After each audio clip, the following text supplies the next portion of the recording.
Before we jump in, what I want to share with you is that your book is one of the 5 books that changed my life. Fantastic. And I think one of the number one things that it shifted my thinking entirely. And most books don't, right? You think most books after a month you kind of go back to normal. It just like let's think about our energy levels and not the time allocation. Yeah. And I thought that was just fundamentally amazing. And so I'm so excited to be able to meet you and share your story with the audience. Yeah. Great. Where are you based? So I'm in Texas? Austin, Texas. Right. And my day job is day job lately is sharing and helping people with their businesses. But my main business is it's called AppSumo. It's the number one site online for software deals. Oh, like it's a site where you sell software? Yeah, think of it like Amazon for software. So if someone like your grandsons and kids, as they get older, they're like, hey, I need tools to run and start an online business. They come to our site to find those tools. Got it. Good for you. Yeah, How pretty long have neat. you, Somehow I don't know how I make money. but you're in a good position to continue to make money in this world. Yeah, we're sometimes I don't know if it's fortunate or it's just like we've been, that was the intention. But I think for us, um, yeah, we're very blessed that a lot of people are now going online and we're in a good place. Plus, our business is all about deals, and now than ever, people are looking for a good deal. Boy, they are. That is so true. Dude, you want to hear a good deal I just got? I'm really excited about. Yeah. So I'm living at home. I have a 800 square foot house in Austin, and I was like, man, there's all these empty Airbnbs. I have an Airbnb that's completely empty for 3 months. And so I started thinking, well, what if I just hit up all these mansions and I offered them 50% off? And so one of them was like, yeah, sure, we'll take it. So I'm later Wait a today, minute. I'm gonna 50% off of what? of their asking price on their Airbnb listing because they're empty. Why do you want it? Why do you want it? In terms of energy, I think I wanted to change my environment, and then that was number Oh, one. I see. You want to go into a different space. Yes, Got it. I also wanted. I have a block. This is not a therapy session, but I have a block with spending a lot of money on a house, and so I want to taste. I want to taste drive a fancier house. I see. That sounds great. Did you find one? I did. I'm going into it in 2 hours. It's like a mid-century house. It's got a pool and a hot tub. That is great. I wonder if you should have offered a quarter. Well, I did. They were asking. Oh, They're asking like 780 a night, and I was trying to get it for 250, 300. And yeah. it's interesting with loss aversion. Then they were like, no, they came down to like 400 ish, and then I pushed even more, and they're like, no, and I was like, I don't want to lose this. So I was like, it's worth I think it's a few $1,000s a week, which I was like, it's fun to experiment with. It's a big house. Yeah, What the heck are you going to do with the whole house? just have fun. I think a few people I work with are gonna come over, and we're gonna make like a little that we've been around each other. We're gonna have like a workcation there. Okay, sounds good. All So right, man. Let's do it. yeah, I mean, one thing. Okay, so I didn't even realize this because I came on ready to talk about your book and all about the powerful engagement and how much I love it. And then I started going down this weird rabbit hole with you. And before I jump in, how are you? Before I go into all the other stuff. Yeah. This is actually a very creative period for me and for my company because we were already on the road to taking everything online and virtual. And this accelerated the urgency of doing that. And therefore, I had to operate at a wholly different speed to make that happen. And so I've stayed pretty engaged and positive. And as you say, people are looking for deals. So it's hard to figure out quite how to navigate this business environment. But what I feel great about now is that I'm doing something I totally believe in that couldn't be more relevant to the circumstances that we're all in. Yeah. Well, I think what I was curious for you is like, what are you believing in so much, and then how is your business shifting? So, what I believe in is that human beings can grow and that you can grow as an adult. And growing to me is about widening, deepening, and lengthening your perspective, wider, deeper, longer. And it's about being able to both regulate your emotions, which is especially hard in this time, but also to stay engaged, not to push them away as a way of regulating them, but to accept and own all of them. And so those two things, I think, are transformative for leaders, transformative for the world, were people to move past their infinite number of blind spots and their confirmation bias, their inclination to look in the world for evidence for what they already believe, and also to understand that they don't just have one self. Hey, I'm throwing a lot of ideas at you in a hurry here, no, but what the heck? They don't just have one self. And there arguably are multiple selves that each of us have, some of which we're more aware of than others, without being, quote, multiple personalities. In other words, this is for, even for an ordinary, normal, healthy person, you have multiple selves. And when you can understand and connect with each of those selves, and I'm happy to talk about them, you're in a position to have much more influence how you show up in the world, because you can't change what you don't notice. I guess one thing with that specifically is that how do you know where to grow? You know, what does growth really mean? So what growth means is seeing more. That's the nature of growth when you think about childhood development, about which there's a vast literature, and Piaget has laid out the ways in which we grow cognitively over a period of time. And there's just a huge amount of knowledge about how people grow from 1 to 18 or 1 to 20. And the way they grow is that they see more than they did previously. So a 10-year-old sees more than a 5-year-old, can manage more complex problems, can entertain more variables, can take other points of view. And a 15-year-old can almost invariably is able to see more than a 10-year-old. But you hit 20 or 21 or 18, and the growth, the natural growth that is taking place, the natural development that is taking place at a rapid pace up until then, slows dramatically, and you no longer grow or see more automatically. In fact, just the opposite seems to happen. That's where I was talking about confirmation bias, is you grow into a set of beliefs. You identify a self that you want to be, and then you spend basically the rest of your life sticking to it. Meanwhile, we're in a world which is changing so rapidly, and where the complexity of the problems we're facing is running so far out ahead of the complexity of thinking required to solve those problems, and the emotional self-regulation to stay cool under pressure, that we find ourselves in the very situation we do. We don't know what to do. I mean, just think about this as one example. You've got the economy closed down, and you've got people still getting sick. And those two forces are somewhat at odds with one another, or dramatically at odds with one another. So you open the economy, you increase the amount of illness. You keep people quarantined, you decrease the capacity of people to earn a living and to have all the things that go along with that, including some reasonable level of security. A person who embraces complexity is someone who says, I'm not going to try and choose up sides between those two. I'm going to try to learn how to dynamically balance them and take them both into account.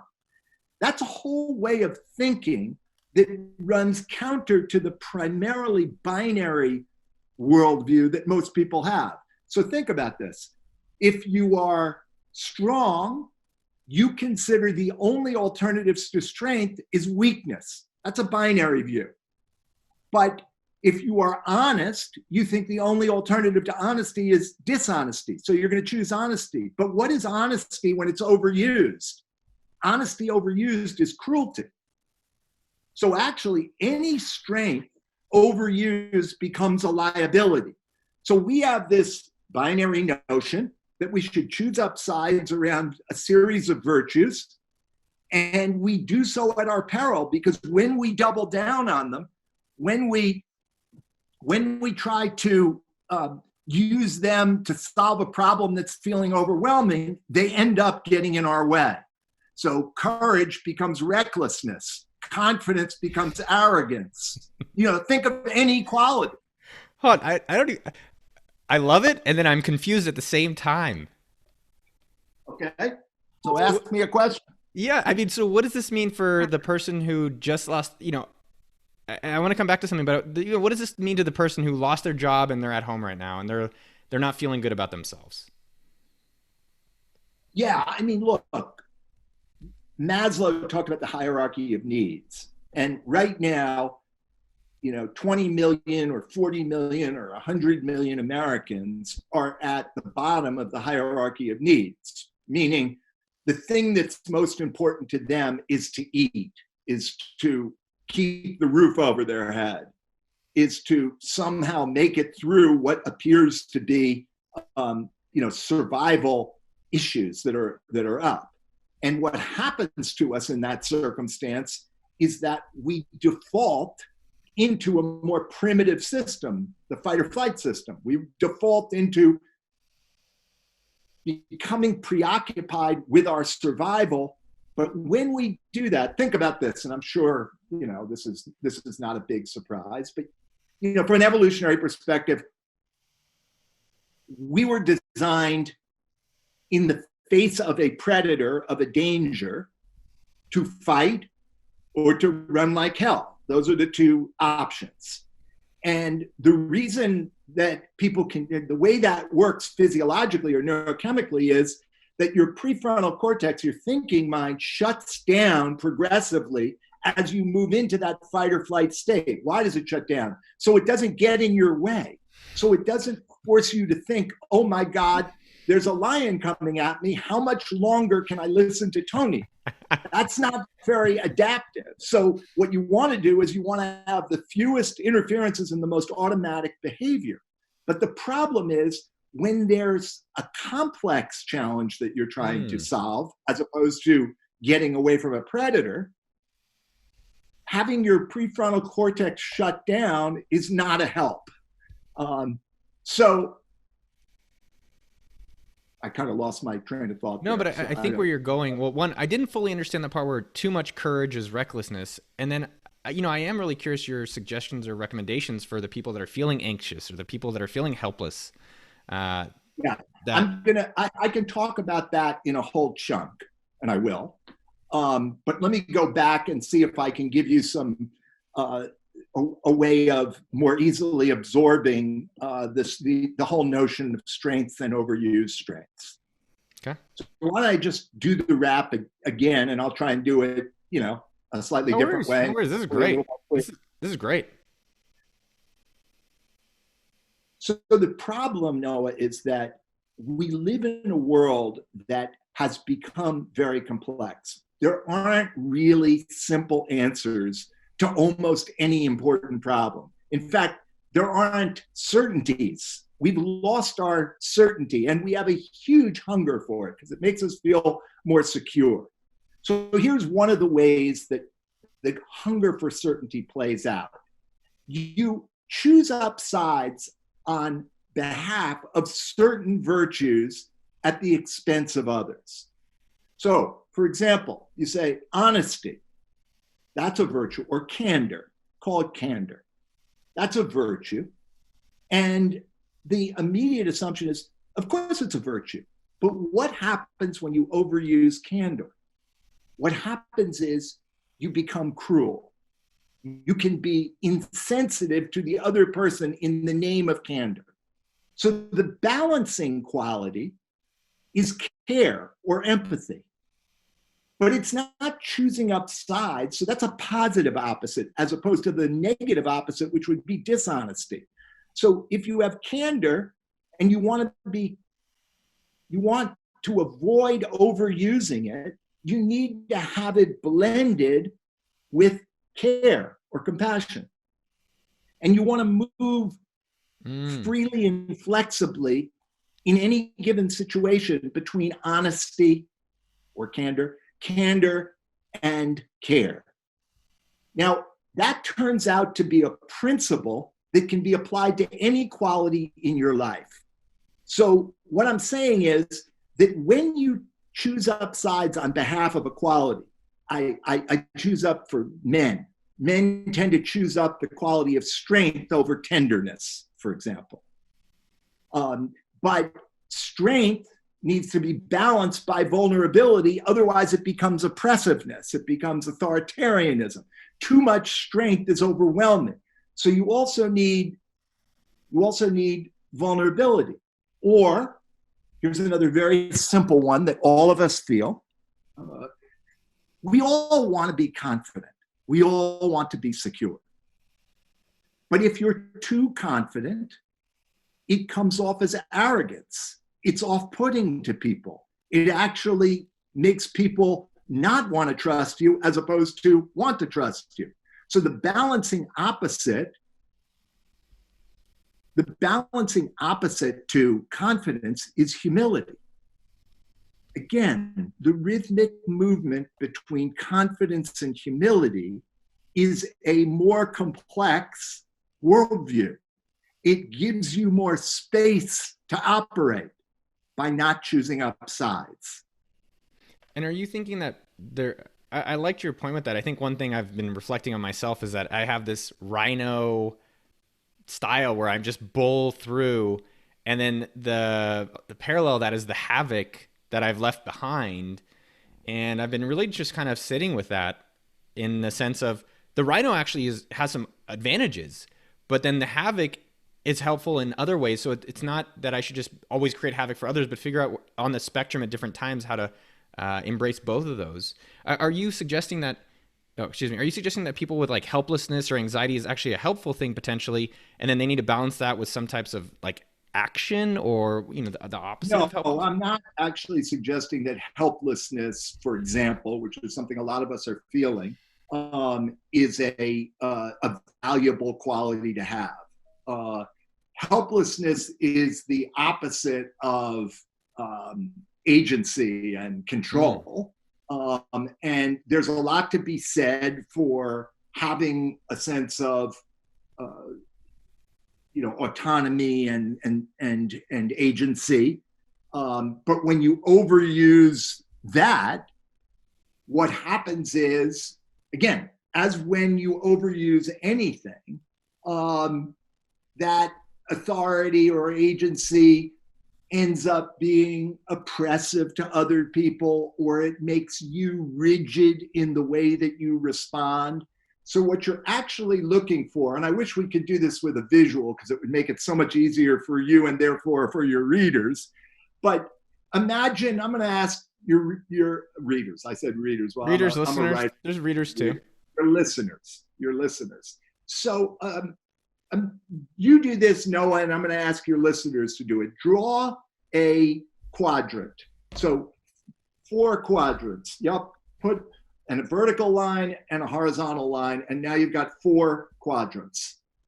Okay. The upper right quadrant is the strength. Okay. So let's use confidence. Okay. Now, if you overuse confidence in the upper left, you get arrogance. Okay. The reason, in part, that you do overuse confidence is you want to disown and get as far away as you can from insecurity. That's in the lower left. That's the negative opposite of confidence.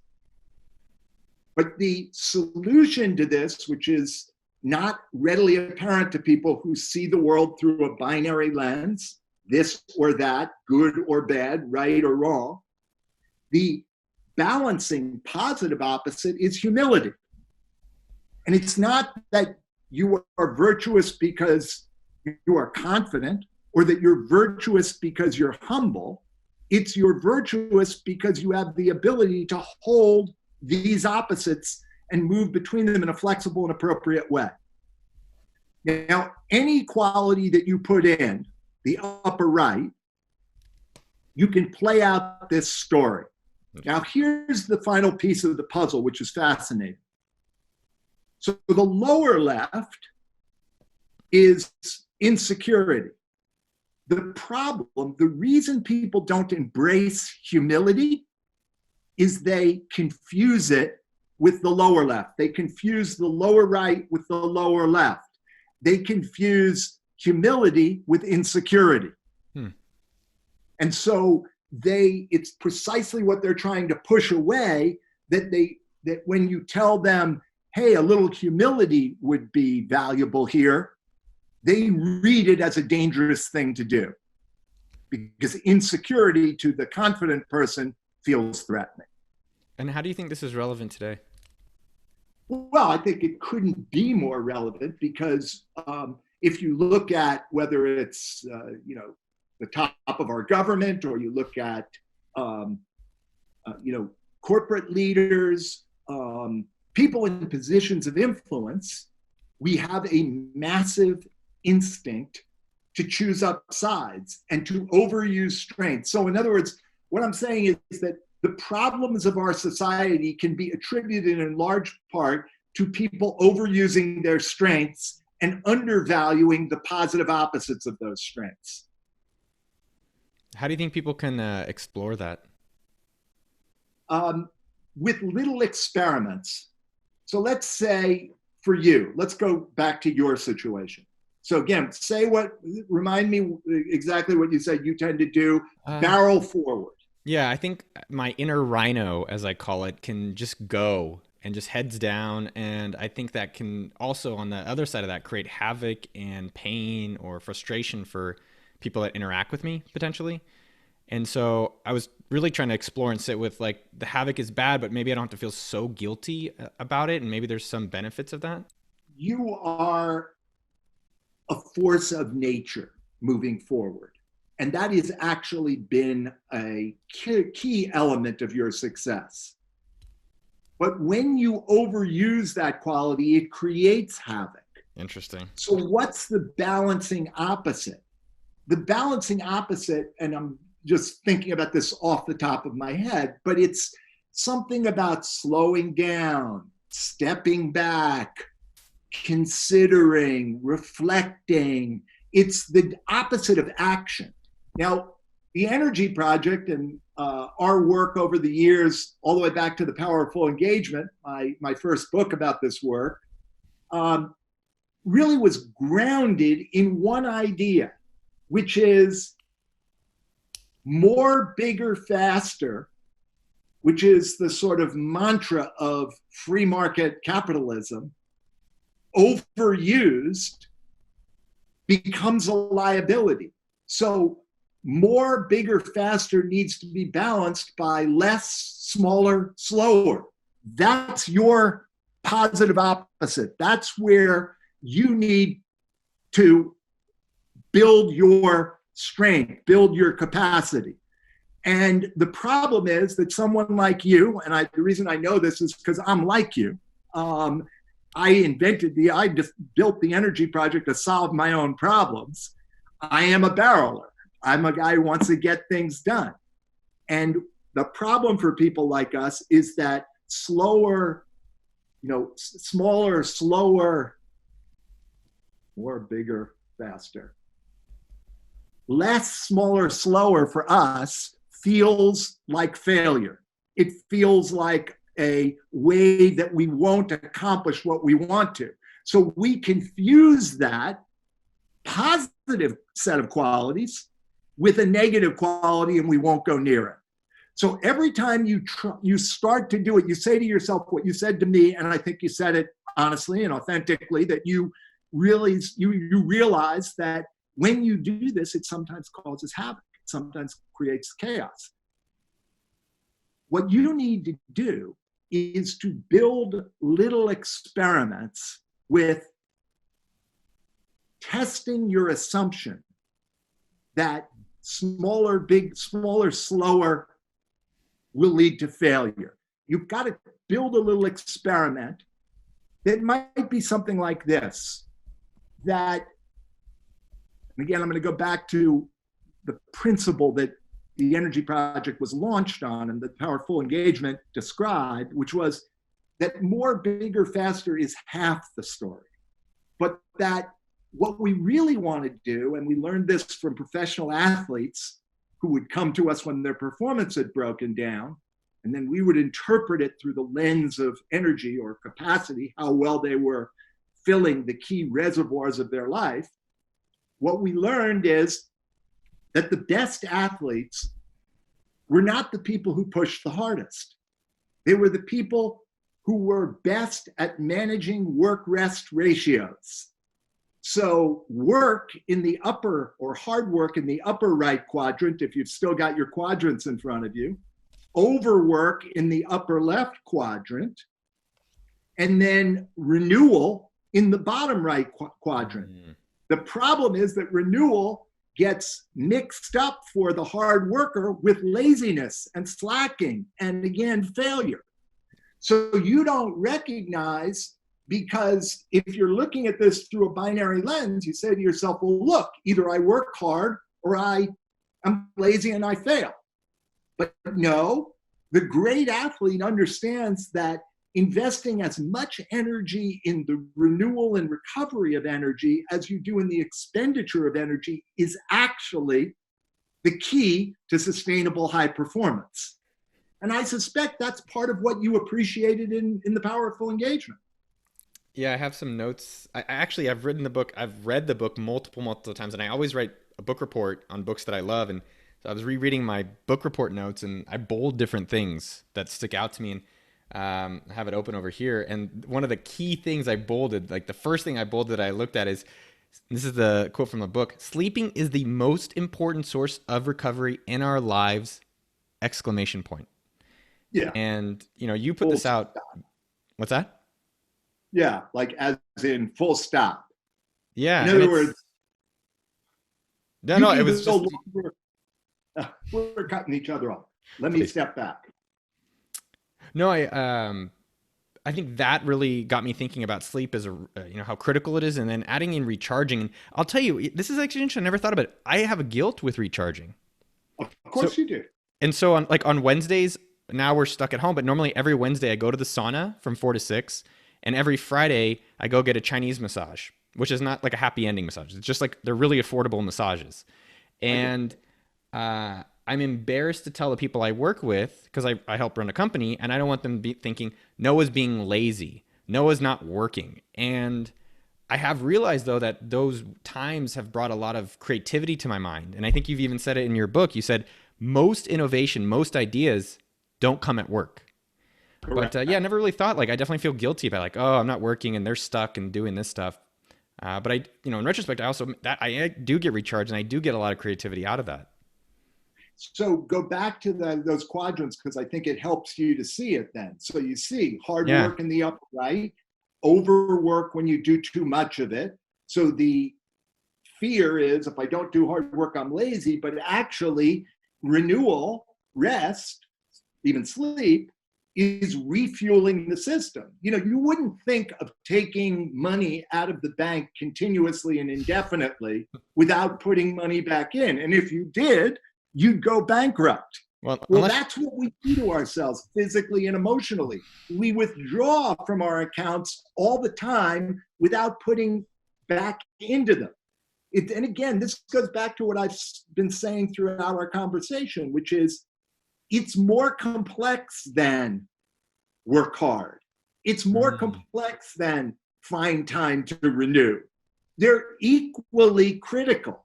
And they seem to be opposite, but they're not. They're complementary. How do you recommend people renew and recharge?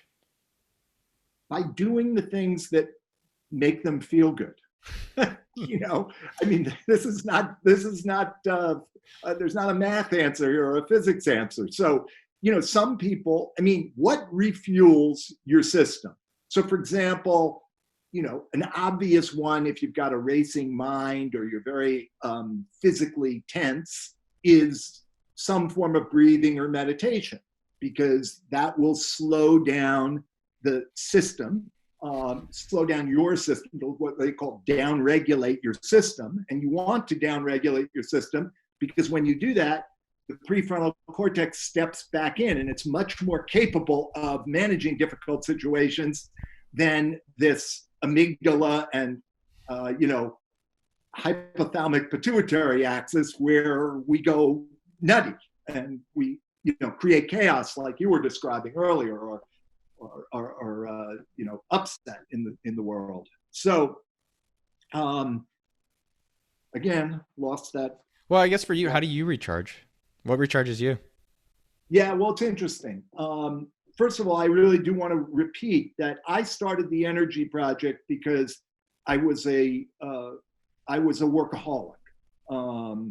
I just was addicted to it. What is an addiction? Well, it's when you do something compulsively, meaning you don't make a deliberate choice.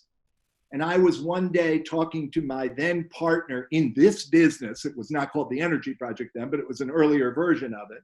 I'm on the phone in my car talking to him at the end of a long day. It's like 9 o'clock and I'm in the driveway. The reason I'm there is because I don't want to go inside and then have my wife and children feel I'm not available. So I'll stay outside talking on my cell phone until I finish. I can't quite hear him because these are the days, I'm going back 20 years, these are the days when cell phones were a little bit more, jittery than they are now. Can you hear me now? Yeah. Yeah. So I get out of the car and I'm hyped up. It's been a long day. It's been an intense day. We're having an intense discussion about whatever is next. I step out of the car and start talking to him. I kind of turn away like this, and I notice I forgot to put the car in park. So now the car is rolling down my lawn, headed toward a wall in our garden. And I'm now chasing after my car, and I get to it, and I am able to push the emergency brake like 4 inches before it smashes into this wall. And I realize, okay, Tony, you've hit a wall. Literally, figuratively, totally. And that really was a life-changing moment. So you asked me the question, what do I do to renew? Well, I've always been better at active renewal than passive renewal. So passive renewal is breathing or taking a walk in nature, a gentle walk in nature, or listening to a song that you find soothing. It's one of those kinds of things. I do better raising my heart rate. Now, when you raise your heart rate, you down-regulate the system at the end of the period that your heart rate is raised. You get this experience, and I'm sure you look like you work out, so I'm sure you know that feeling after a workout of being more relaxed than you were before the workout, particularly if you go in, like when you go into the sauna, and if you were to measure your activation at the beginning of that session and the end, I bet it would be way lower. It is.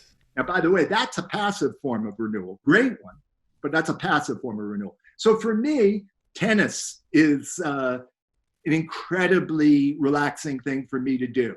It's physically spending energy, but it's mentally and emotionally recovering energy, renewing my energy. I'm also a ballroom dancer. About 10 years ago, my daughter said to me, Dad, and she works with me, Dad, like you say all these things, but you don't really have any hobbies. Yeah, you play tennis, but that's about it. And I said, all right, you're right. I don't have a regular enough set of activities that are renewing. And I had been a ballroom dancer in college and then given it up when I became a dad. And so I went back to it. Again, enormously renewing for me. What do the two of those have in common? They take you out of your head and into your body. So part of recovery, part of renewal is simply shifting channels.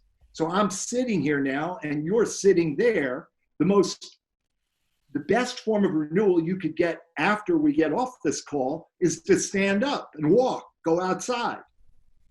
Whereas if you are a construction worker, the best form of renewal is, come into a bar, don't have too many drinks because that's a dangerous form of renewal, but, have a drink, kick back, talk to your friends, and so on. So those are my two big forms, that and reading. I just love reading. And when I say reading, I mean, I'll read anything. I'll read the label on a can. But what really works for me is to throw myself into an absorbing narrative, fiction or nonfiction. That's awesome. One thing that you brought up earlier, and I have a lot of questions about energy and sadness and Trump. Yes. So we'll go into all these things. I was outside sitting on my patio yesterday, and I had a similar thought to you, and I want to hear how you're exploring it. I feel like this is one of the most creative periods of my life, and I feel blessed. I feel sad for the people getting sick, and I hope no one else gets sick as well. I'm just like, wow, I don't know, like these artists you read about, Poe and some of these people who are depressed, and the creativity comes out, or some limitation. And so it sounded like that's something that you felt like you're at a highly creative point. I feel like there's some paths that people can choose to take, or, I've been called a little bit. I feel called to take. Can you tell me more about that for you? Yeah. Look, here's a principle of change. People don't change because they have an honorable vision of the future. I mean, they may want to change because they think it would be good for them. But most commonly, people change because being the way they are eventually becomes more painful than the pain of actually changing. So I think what happens in a circumstance like this, it's variable. Some people collapse. Some people have so few resources, including financial resources, that they simply can't cope. But for people who have the luxury, the privilege of not having to be singularly preoccupied with their survival right now, but for you to run your business requires something different. It requires you to think in a different way. Certainly requires that I do. I mean, we were doing all our work in person. So we had no business, just like all the other people who had no business when they're dependent on people being with you. So I think that if you have some reserves, if you have some resilience, the pressure of looking at the world a different way, the sort of no excuse if you don't piece of that puzzle, can be very energizing, and certainly is for me. I think, Noah, another critical part, and I'll bet this is part of why you're energized, another critical part of this is the feeling that what you do matters. The feeling that you're serving something larger than yourself. Finally. Yeah. Yeah. So I feel that, like, all our work is about helping people deal with very high pressure and complexity. What could be better right now? In some way, I've been training all my life for this. When Sully Sullenberger, the pilot, on the last day of his career, took off from LaGuardia Airport. This is the guy who had to land the plane in the Hudson River. He takes off in his plane. The two engines catch on fire because pigeons or some other bird gets in them. And he's now out over the Hudson River, 10 minutes from LaGuardia Airport. He can't get back. He doesn't have time. And he realizes he's going to have to land the plane in the Hudson River. And later, when he's asked about it, he does it, and nobody gets hurt. It's amazing. They say, how did you do that? And he said, you know what? I was training all my life for that moment. I've been training all my life for this moment. I've been training, and it's like, oh, now people are going to be willing to listen because they're in pain. They're struggling in a way that, when the economy is booming and the things you're doing are, quote, working, or at least working reasonably well, you're not going to challenge your beliefs and your assumptions. You're going to just stick with them. If you don't challenge your beliefs and your assumptions right now, you're in trouble. Yeah, I completely agree.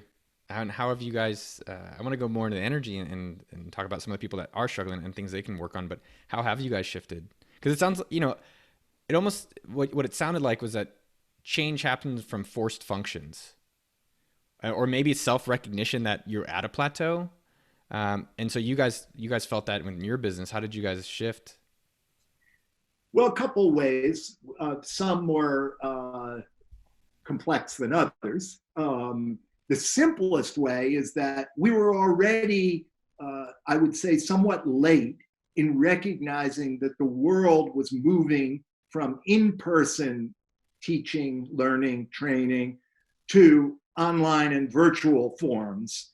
And so our clients, mostly big companies, were asking for that significantly in advance of when we were able to provide. We've been working for the last 2 years to build up this online and virtual platform. And fortunately, we were pretty far down that road when the COVID crisis really took off. And suddenly, the core of our business was gutted, and we had to be able to deliver another way that didn't require being in person if we were going to survive. So one of the ways that we have adapted is to accelerate that process dramatically. And again, under pressure, I'm thinking back to the years I was a newspaper journalist, I was a reporter. And you get to the end of the day and you have spent the day at that point, there was no internet when I was first doing this, you'd have spent the day getting your story together and now you're writing it. And there would come times when, it was really tight and there's that empty space in the paper and you've got 9 minutes. And there's nothing like the prospect of a hanging to concentrate a man's mind. So that's a skill that I developed, which was to be able to super focus when the chips were down, when it was tough. And what I've noticed is that all the people I work with have been able to mobilize, I think, influenced by their sense of purpose and meaning. They've been able to mobilize their energy, and we have accomplished so much more than we did. So that's one thing. The second thing, which is the more complex piece of this, has been the evolution of what's the obvious question to ask when people are in crisis? It's how do you help people out of crisis? So we're usually not dealing with people who are in crisis. We're dealing with people who are feeling high demand, pressure, but it's not crisis. This is crisis.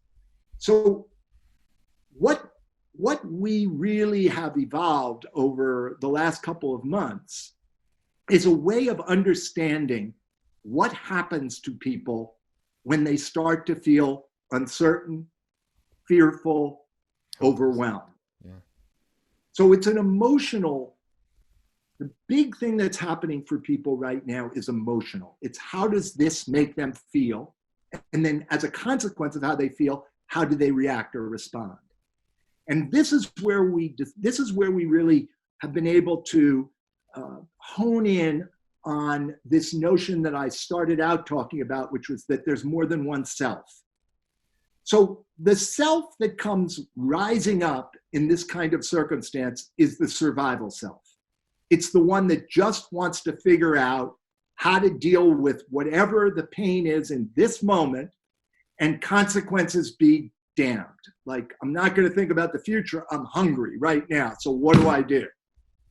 And so that survival self, which I talked about earlier, is not capable of making rational, thoughtful, reflective choices. It's very reactive. It's very impulsive. And it tends to be so focused on immediate gratification that it doesn't take account of the consequences of its actions. Where does that survival self come from? That survival self is defending something. That's what you do in survival. You're defending something. So who are you defending? Well, it turns out that who you're defending is a second self. That self is what we call the overwhelmed self. It's the youngest, most helpless part of you. It's the part of you that cannot solve a problem when you have it. And the survival self jumps in to try to run the show in that circumstance, and it makes a mess of it. That's what you're talking about when you say, I move from being focused and pushing to creating chaos. That's the survival self that has started to jump in there. So what's the actual solution to having the survival self run the show under those circumstances? That's sort of like super obvious, but it's the adult. It's the grown-up. It's the part of you that is capable of making the best, most reflective, calmest choices. But that gets run out of it. That adult gets run off by the survival self who's screaming, let me handle this, let me handle this. So now, if you think of this, you realize that, and this is the answer to a question you've asked me a couple of times, which is, how do you cope in this circumstance? The answer is you get the right self in charge. So first of all, you've got to recognize that there's a part of you that's feeling helpless. And there's nothing more traumatizing to a human being than feeling helpless. Nothing more traumatizing, particularly for a child, because if you're an adult, you may be moving in and out of the feeling of helplessness. But a child who can't get its needs met, who's not getting fed or is tired, that child feels like its life is literally in danger. So first, the ability, and this is really hard for people, you have to really work at it, to notice there's a part of you that does feel helpless. We don't want to feel that self because it's too threatening. But the trick is to recognize that that self is one of yourselves, but it's not all of them. It's not all of you. It's simply a part of you. And when you can create a little bit of distance from it, Noah, then you're in a position to do something that the survival self can't, which is soothe the overwhelmed self. Soothe that self, because as soon as you can quiet it, as soon as you can downregulate it, you're gaining access to more of the adult. And the adult can make really good choices, but not when it's activated. I mean, not when the survival self gets activated. So the adult, the child, and the survival self, those are the three selves that are operating right now. Too many people are living in the overwhelmed self and the survival self. Too few have a systematic way of accessing the adult. And what is that systematic way? The first one is quiet the physiology. Quiet the physiology. Maybe you do it by raising your heart rate because that helps you emotionally and allows you to burn off stress. Maybe you do it through meditation. Maybe you go into a sauna. Maybe you get a Chinese massage.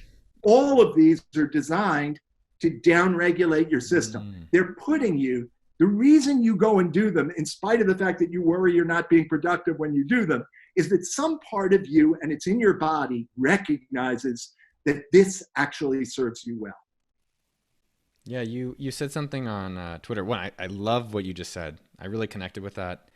And what you said something on Twitter about how should people approach helplessness and anxiety, and I'm just going to summarize it as well because I think it's a really good point. And I think what you did is provide the context. I saw the tweet and I was like, oh, that's good, but this context really clarifies it. But you said number one, sleep more, ideally 8+ hours. 2, breathe in 3, out 6, 1 minute at a time. And I've noticed in these past few days I'm really breathing more. Like even in your talk, I'm holding my breath. I'm like, and I think for me it's like, okay, just go in it. And the third one was exercise or move 20 minutes to discharge stress. And I think we can stay in these tense. I know it's the tenseness that I have to release. And then I could start thinking about the best approaches to these different problems. Exactly. Huh. I love that. It's taking care of yourself. Yeah. Well, I think one of the things you said in your book as well, similar to this, is stress does build strength. So there are times where, as you said as well, it expands our capacity.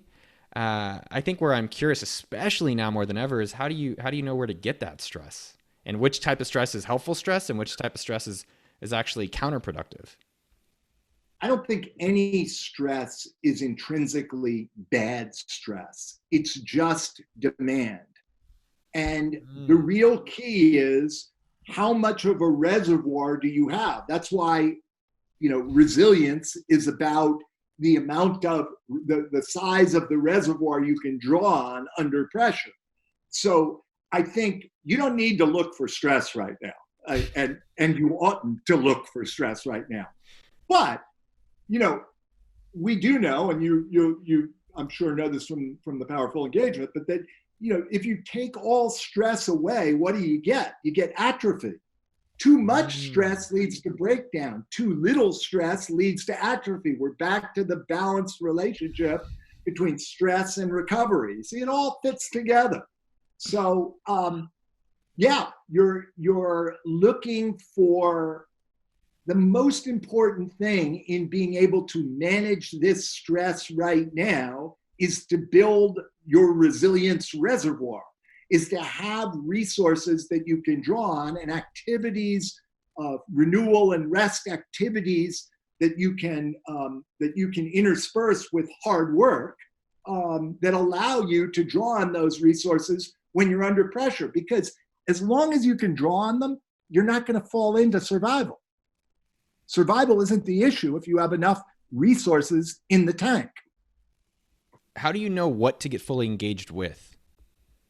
And I guess what's maximizing your energy these days? Because I think that's something that I've been wondering for years. Only recently, and I think you said it. It's about purpose, and this feels like something I can Yeah, matters. But how do people find that thing to get fully engaged with? And for you, what's been maximizing? I think there are three components of finding uh, activities in your life that engage and energize and excite you. So I think the first one is um, you just plain like doing it. This is aside from whether you're good at it or not good at it. I have some things I'm really good at, and I have some other things that I'm not particularly good at, but I still love doing. So you're going to narrow, it's like literally on a piece of paper. We'll go back to a piece of paper or to a Word document, and you're going to make three columns. So the first one is what I love to do. The second column is what I'm good at doing. Because for the most part, you're going to enjoy it more if you're good at it. You don't have to be good at an activity on day one. In fact, if it's going to be a absorbing activity, you can't be good on day one because then there's no growth in it. But you sense some areas where you are more naturally inclined. You put me in front of technology, I'm going to freeze up. Put me in front of a screen to write, I'm going to be energized. So the second one is you've got some talent in it. Mm. And then the third one is purpose. So how is this activity, if you look at the two first columns, how are these activities actually aligned with something that I feel, not that the world tells you, but that you yourself, Noah, feel is important, that it matters? Because from an energy perspective, there's no greater source of energy than the energy of purpose, than the energy of meaning. Because when you feel something really matters, there is no question you generate more energy. In fact, it's another classic overuse one. What nurses and doctors are drawing on right now in 15-hour, 7-day-a-week jobs, watching people die, is they're drawing on a sense of purpose. The purpose is I'm a healer. The purpose is this is what I was meant to do. And that is an enormous source of energy. The problem is if you're not taking care of the other three dimensions of energy, physical energy, the quantity of your energy. So what are you doing to, in sleep and in nutrition, eating, and in physical exercise or movement? What are you doing to take care of your physical self? Emotional, which is you need to feel a certain way. The way you need to feel is the way you feel when you're at your best. And if I ask your listeners, to think about how they feel at their best, they're all going to say the same adjectives: excited, in the flow, engaged, positive, optimistic, and all of these high positive adjectives. The problem is that a lot of the time we're not feeling those feelings. And so you got to be focused on what's the consequence when you're not in that state, and what can you do about it? And then that takes us back to renewal. You can refuel the system is the simple answer. Get off on these tangents. No, I like where you were going with it. I think the part, so in terms of finding your full engagement, it's things you like, things you have talent, things your purpose. I think on that same vein, and I do want to start talking about Trump. I know. I had one more thing.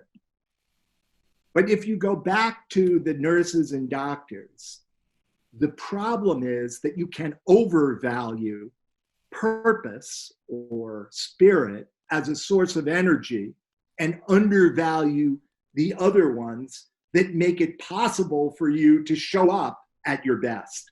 So one of the movements for all human beings has to be between caring for others or serving others and caring for yourself, not choosing one at the expense of the other. And the risk we have right now with these frontline healthcare workers and all the people who are on the front lines is that they burn themselves out. And not least, they make themselves more vulnerable to illness, including COVID-19.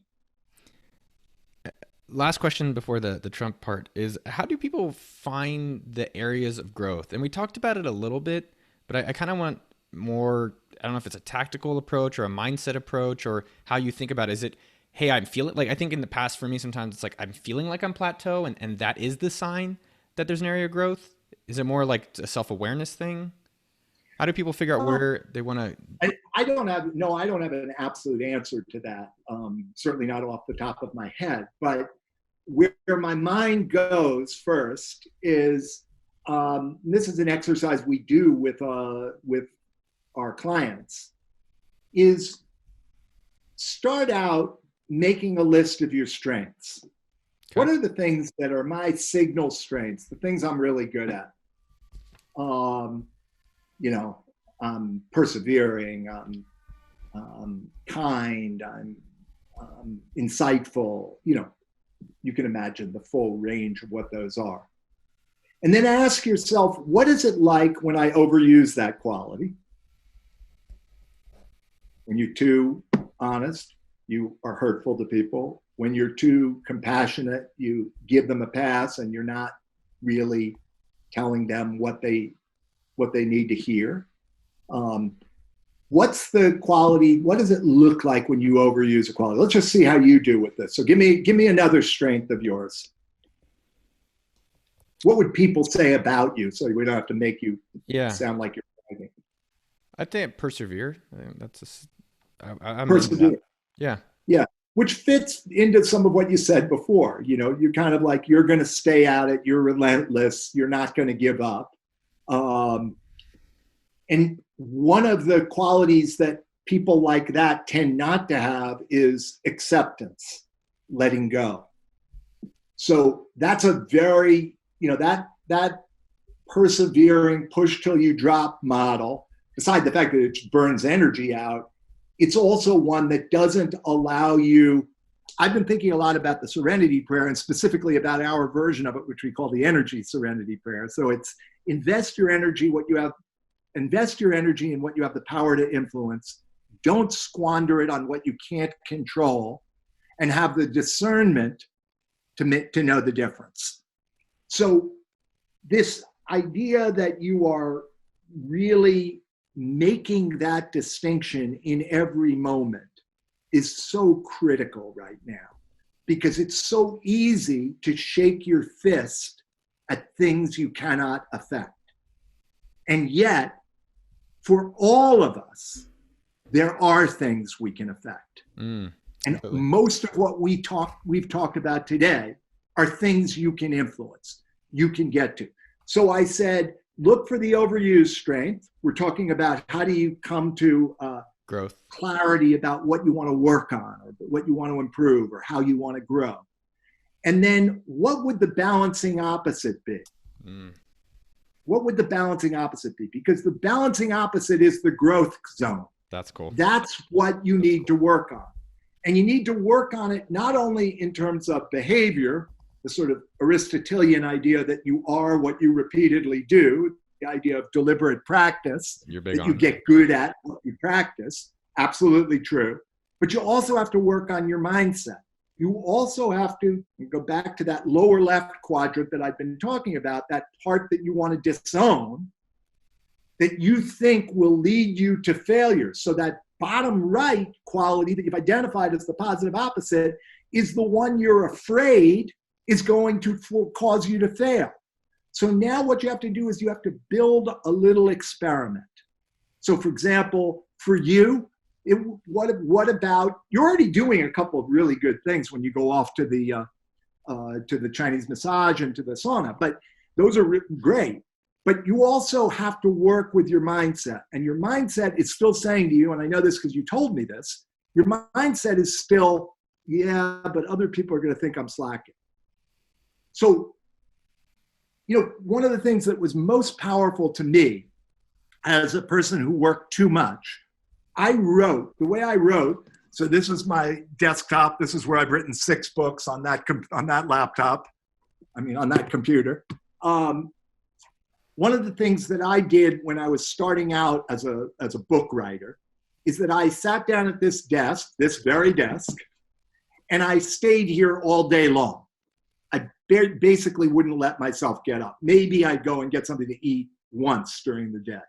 And the reason was that I knew that if I left, I couldn't get myself back. Writing's hard.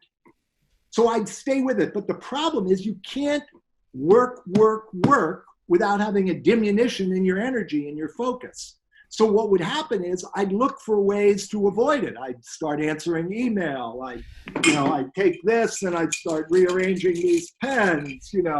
I'd think of somebody I could call. I'd do a million things to avoid it. And I'd end up spending 12 hours sitting here or 10 hours sitting here in front of this computer, but only 2 of them were probably, or 3, productive, really productive. What did I do? I shifted to understanding the way balance and my body work, which is the human body is designed to work in 90-minute segments.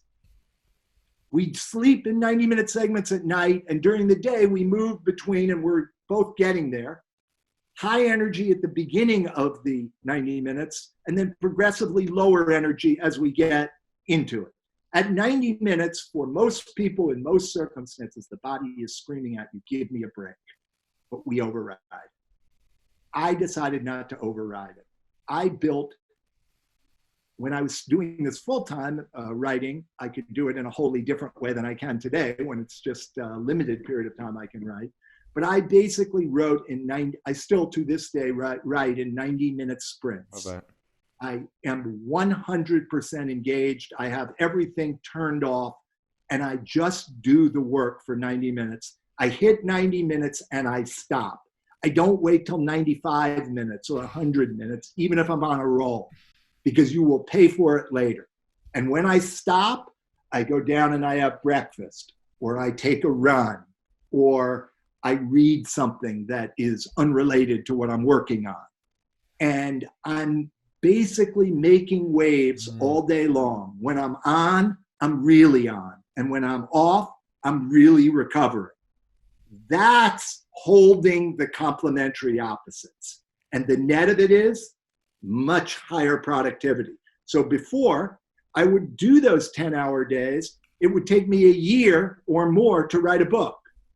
Once I started using this new method, and I limited myself to 3 90-minute writing sessions, so 4.5 hours total, I wrote the books in half the time. You can get, when you manage your energy skillfully, more done in less time at a higher level of focus in a more sustainable way. That's a good promise. So one thing I just wanted to highlight on that is that I had a realization, a stupid one, but not, a simple one, maybe not stupid in diminishing it, but I looked at my weeks in the past and looked at the weeks in the future, and I was trying to recognize what makes my day epic, what increases my energy level, and it's this. And I think I used to feel guilty as well for that, where I'm like, oh, I'm just interviewing and sharing people's stories and helping others that, help myself and help others at the same time. And I was like, man, that fucking fires me up. And I need to go more into Yeah. that. Well, yeah, because you're growing.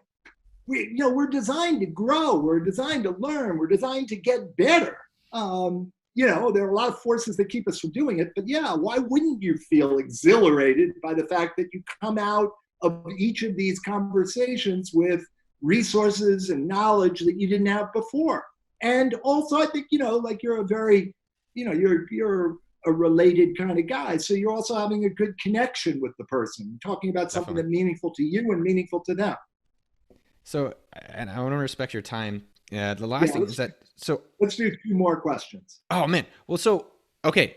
I actually saw this video or I saw a blog post and it was like, someone blah, blah, blah that wrote Art of the Deal hated Trump or regrets it.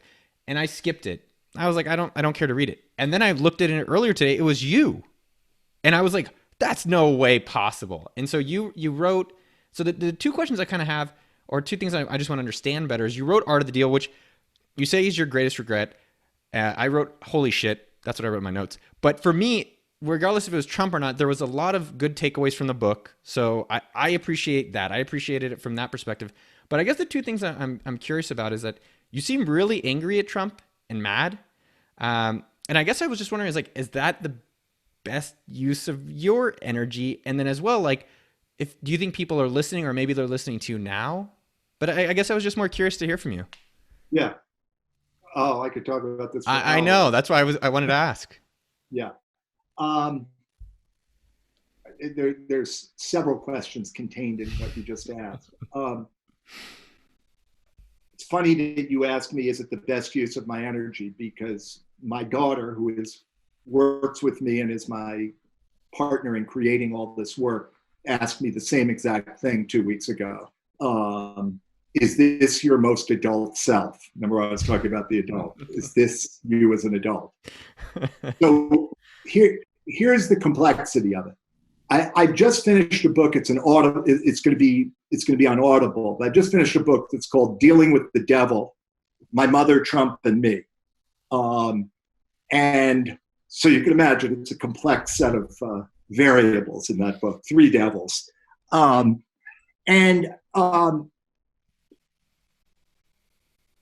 I am. I think, to the degree it's humbling to me to hear you say this. To the degree that I'm just coming off angry, I don't think that's a good use of my time. Or to the degree that I tweet something when I'm angry, I don't think it's a good use of my time. And by the way, look at my feed, my Twitter feed, and you'll see that for the last 2 weeks, I haven't done it. I took my daughter's admonition pretty seriously, but for 4 years, I've been doing it.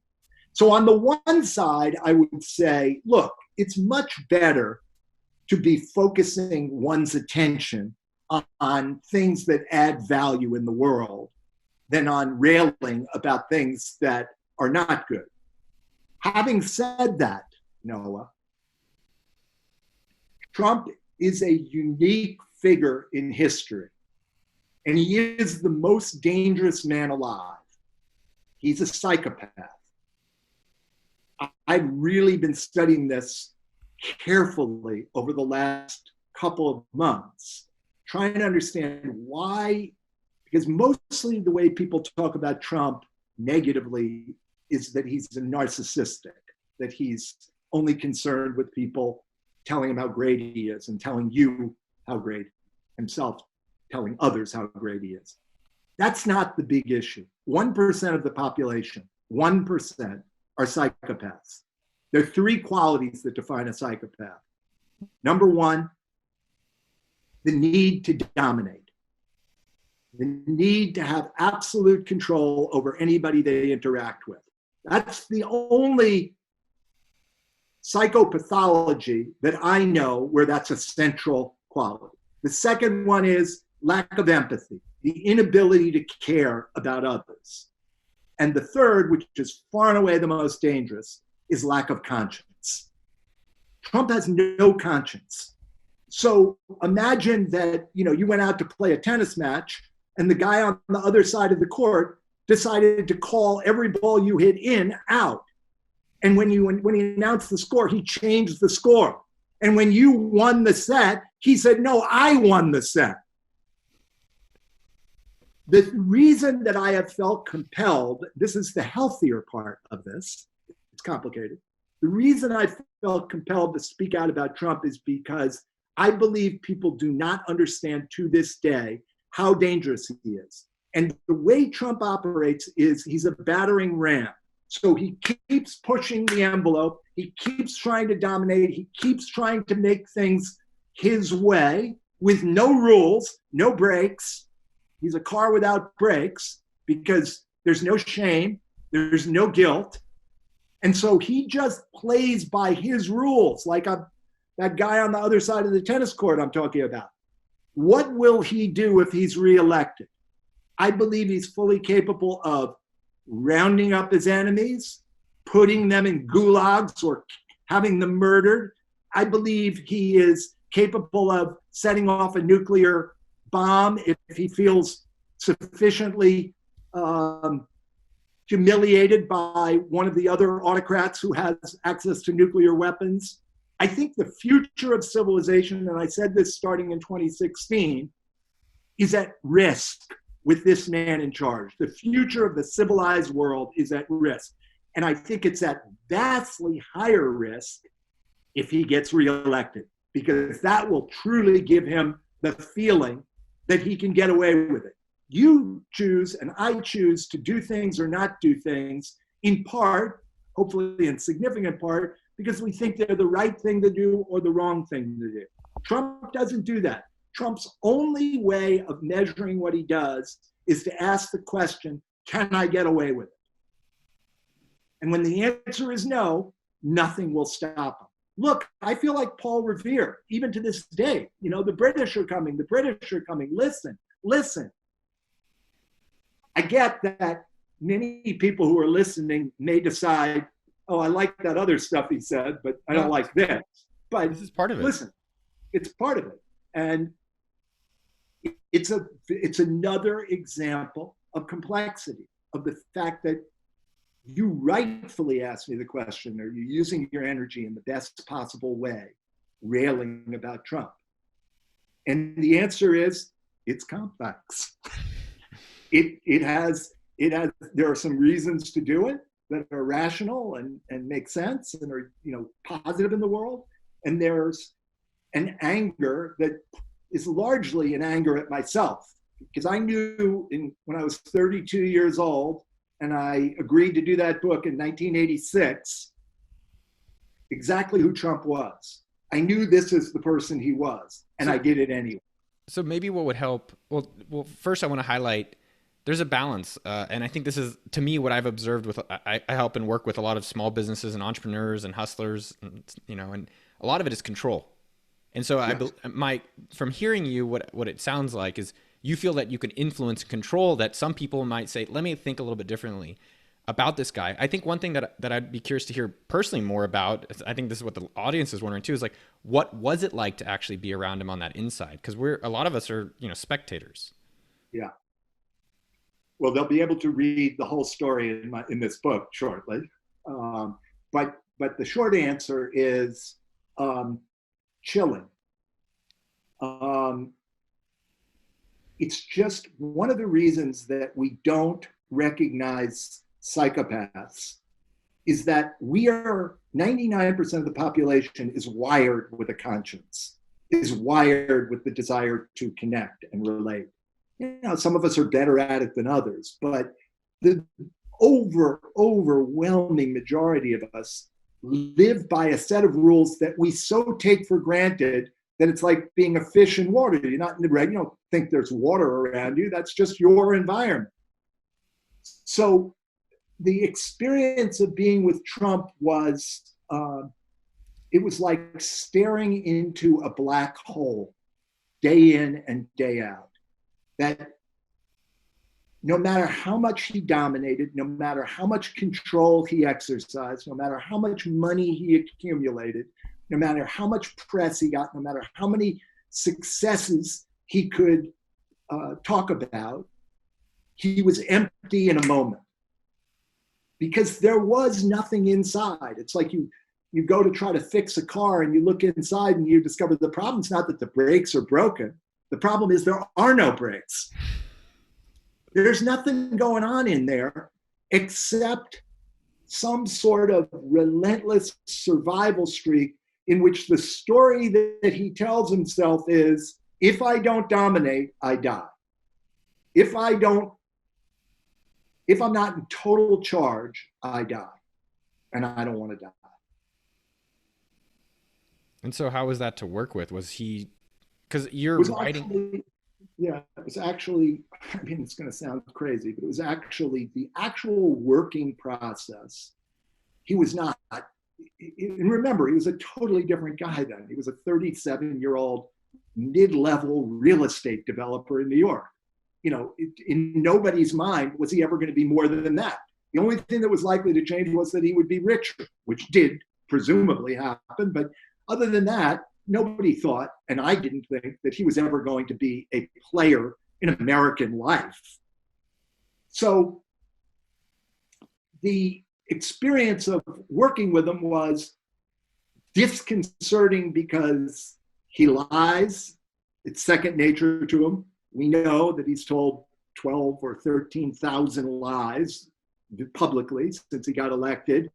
He sees people as expendable. They're like Kleenex. And you've seen it in his administration.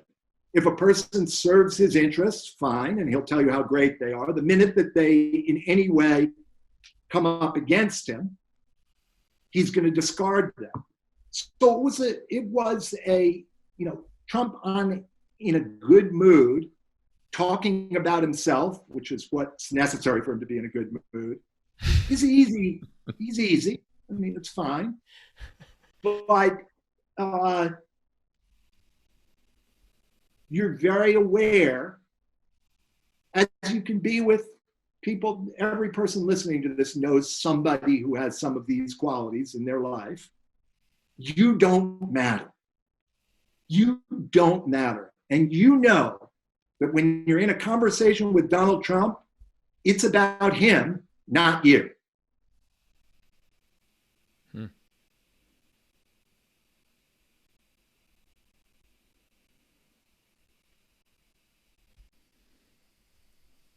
We got to call it a day. Tony, that was it's very interesting. The whole conversation was amazing, and I think a lot of people are feeling anxiety, and I think it's saying go into that, but also figure out how we can get to that adult level, and all you talked about. So thank you very much for sharing. And then the book is me, my mom, and Trump. No, the devil, Trump. No. Well, dealing with the devil. Write this down. Yeah. Dealing with the devil.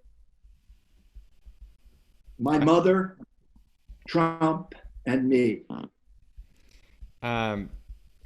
Two last things. One is going to be on record. One I'll make sure it's off record. You said you read a lot. Is there any books that you're like, yo, these ones stuck out to me, or this product label? Maybe it's like can of tuna. Any labels or books that you'd recommend for me or the audience that have stood out to you? Fiction or nonfiction? Yeah, I'm just trying to think of the things I read. I mean, you can see that I don't have a shortage of books. They're everywhere. There's a great book by a guy named Anand Giridakis called Winners Take All. And it's a critique of actually of the way in which, basically a book about income inequality and how pernicious it is, and how wealthy people try to rationalize by giving away only enough that it doesn't cause them any discomfort. So that's one. I'm a big fan. Let me see. I'm just looking at this. I'm a big fan of Colson Whitehead's book, The Underground Railroad. It's a novel, absolutely brilliant, about the an imagined actual underground railroad moving slaves up to the north in the Civil War and around the Civil War. Let's see, what else did I just read? But Have you read Courage to be Disliked? no. I'd love to send it to you. I think you'd really Yeah. enjoy it. It's about Adlerian philosophy through a Japanese teacher. Yeah, I know Adler. Ronan Farrow's book, Catch or Kill or Catch and Kill. I read that. I, I thought it was okay. Kind of drawn on. He's for me. It's a good book. I I actually loved thought it it. was about a serial killer based on the title, and I started Oh, listening, and I was like, oh, it's Harvey Weinstein. I was a little. I think that's why I was disappointed. well, I'm fascinated, as you now know, by psychopaths, and Harvey Weinstein is undeniably another psychopath. Sounds like a I Marvel really movie. am fascinated by people who have no conscience because Huh. my conscience has been such a huge player in my life, for better and for worse. Yeah, that's interesting.